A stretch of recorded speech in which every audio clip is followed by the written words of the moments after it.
So before we start with you, let's start with me. Okay. And just thinking about my own life, I work full-time and then beyond. I have a wife, I have a young daughter who's a toddler.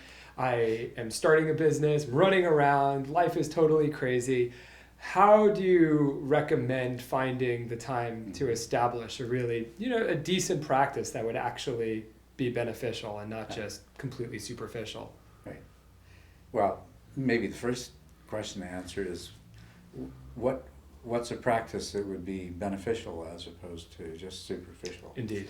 And I really recommend that you practice every day, 7 days a week. Okay? Mm-hmm. And ideally, it would be from 45 minutes to an hour minimum each time. So, that's what I'd suggest that you try for. That's the kind of practice that will show slow but steady progress. Mm-hmm. And then if you can do retreats, things like that, that will accelerate it. But yeah, how do you find an hour a day? Yeah. I who has spare time? People have this.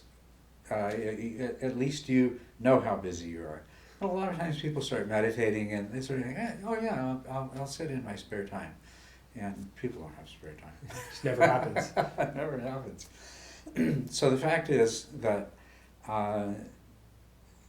something else has to go, and if you're serious about meditation, it has to rate high enough in the scale of things.